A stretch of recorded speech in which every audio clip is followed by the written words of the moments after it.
Hey guys, Brian delivers you the goods here. I'm returning to you for the second video for the best albums of 2020 so far, part 2, video 2 that I'm returning to you for. So I'm gonna continue where I left off, and yeah, let's dive into this video. And yeah, the seventh album I'm talking about, that I'm gonna be talking about, is going to be Louis Tomlinson's Walls. Now, I really enjoyed this album as a whole. There were a few songs that weren't so great, but I don't know why there's bad criticism about this album. It got like a 54 out of 100 from Metacritic, and I'm like, ah, these fuckers. I'm like, they just don't know good music when they see it. This guy actually did really good with his new album. I liked Lewis's voice in most of this album. It was pretty high strung and really good. Uh, there's not really much to say to define what I really liked about this album, other than the certain tracks I liked, which was Always You, Fearless, Defenseless, Only the Brave was pretty solid. It was a pretty good closer to the album, even though it was short. I wish it was a little longer, but it is what it is. Um, but We Made It was pretty good. Too Young was good. Walls, Habit, um, and many others. The Kill My Mind was not a bad one either. And Don't Let It Break Your Heart was pretty solid. So yeah, the seventh album I talked about was Louis Tomlinson Walls at my number 7 pick for best albums of 2020 so far, part 2, video 2, to start it off.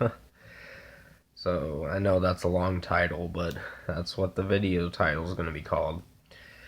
Number 8, we have Avenged Sevenfold with Diamonds in the Rough. Now, this is the special edition for it. I guess you could call it a deluxe. It's only a digital release, so that's kind of a shame. But it's still not too bad.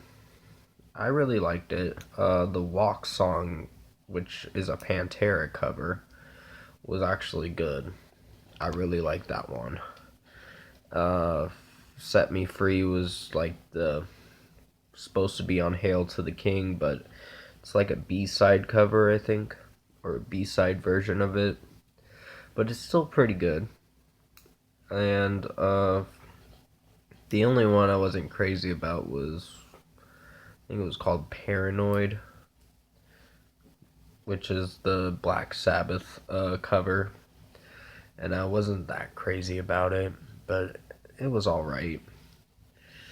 Um, but yeah, I don't really think I have any more songs to talk about, other than the fact that I really enjoyed this record, or this compilation album, uh, is what it's called.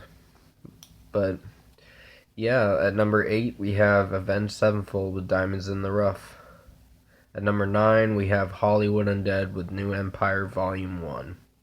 Now I already talked about the first 9 in my original best albums of 2020 so far video back in February, but this is one of the last ones I talked about because I didn't put any other ones on there.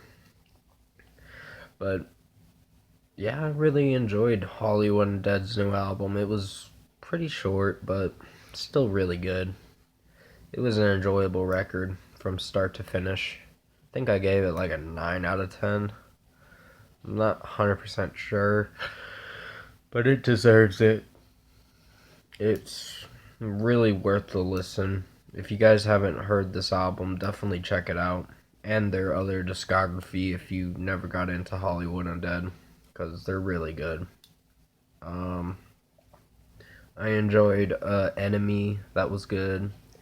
Upside Down, which features Kellen Quinn from Sleeping with Sirens in it, that was really good. Second Chances was a pretty good one. And Nightmare has grown on me because I do like Johnny Three's verse in it, or his rap in it, which is really good. And just many others. So, yeah, number 9 we have Hollywood Undead with New Empire Volume 1. At number 10 we have Tame Impala, which is a new one I'm talking about, with The Slow Rush. I never got to explain this in my first original Bless Albums of 2020 so far video. But yeah, there's a lot more albums that were really good in February. There was a lot of good releases that came out in February.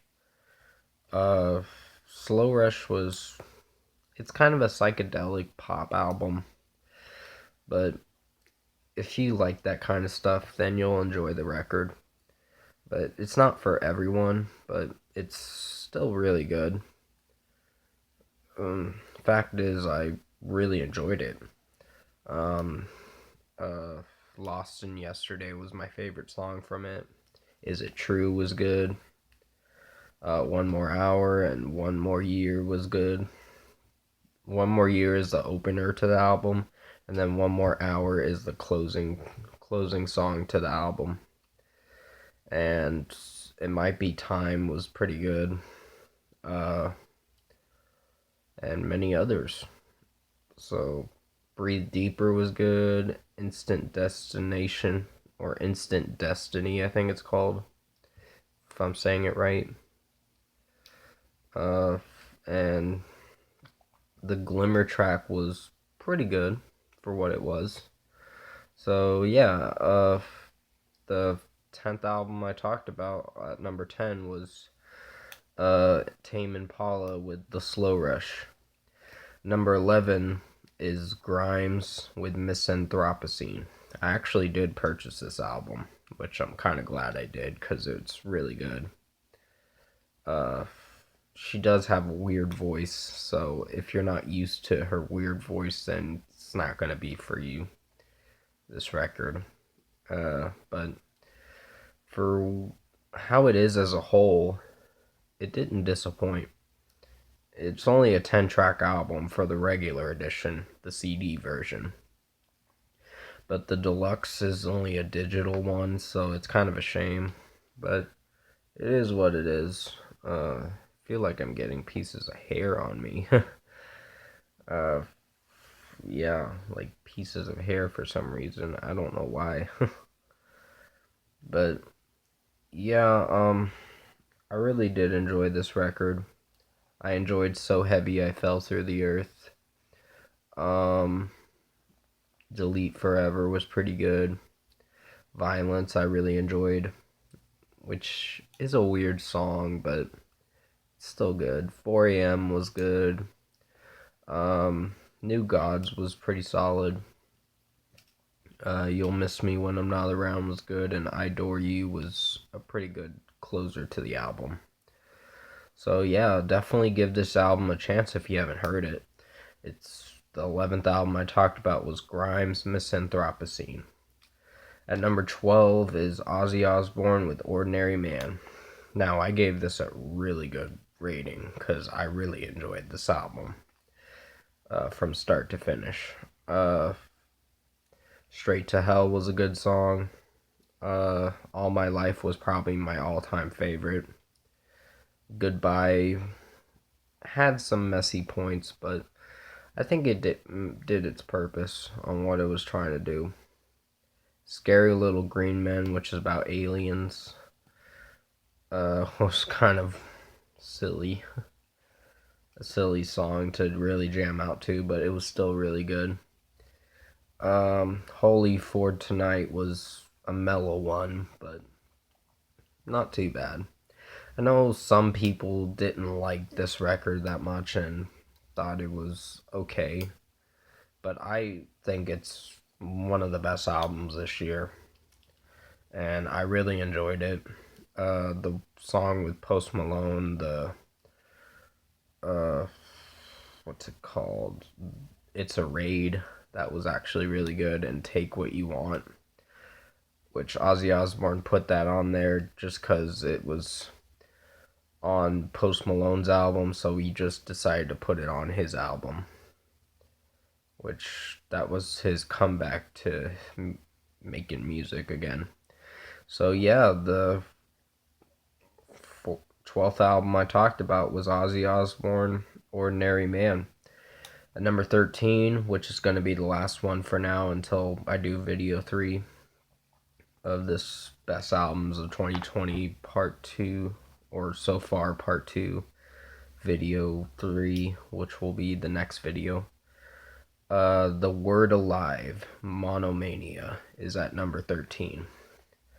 This I really enjoyed. This was a really good album. I liked the title track a lot. No Way Out was good. Searching for Glory, well, it's pretty good. Not my favorite, but it's pretty good. Greatest Almost was good. Thank You was awesome. Can't remember what it was called, the 7th track, but I really liked it. It was really good. I might have it somewhere in here. Numb Love Misery 2, that's what it's called. Burning Your World Down was good. I like the last track, Death is Only the End If You Assume the Story is About You, which is a long title, but it's still really good. And KF, I don't know what that stands for, but you may have to remind me in the comments below. Another Year in the Shadows was pretty solid. And yeah, this was a really good album, so definitely check this album out if you haven't heard it. It's The Word Alive, Monomania, and I put that at number 13. Comment below, let me know what you guys thought of video 2 for Best Albums of 2020 so far, part 2, if you liked it. And if you liked this video, comment below and let me know your thoughts on it. Tap a like on this video if you liked it. Subscribe to my channel if you can to support the channel. We only have like 12 albums left to talk about, which is a little bit, but I think we can squeeze it in for 4 videos total. I'm not sure, but I'll let you guys know where I end up stopping at for which video. So it's going to take a couple more videos to get it all done, or most of it done, but I got a really good album to talk to you guys about in the next video to start it off, which I really love that album. It's probably going to be album of the year. I don't know for sure, but I'll let you guys know. But thank you for watching video 2 of Best Albums of 2020 so far, part 2. I hope you enjoyed it. Stay safe, and I'll see you in video 3 of this video.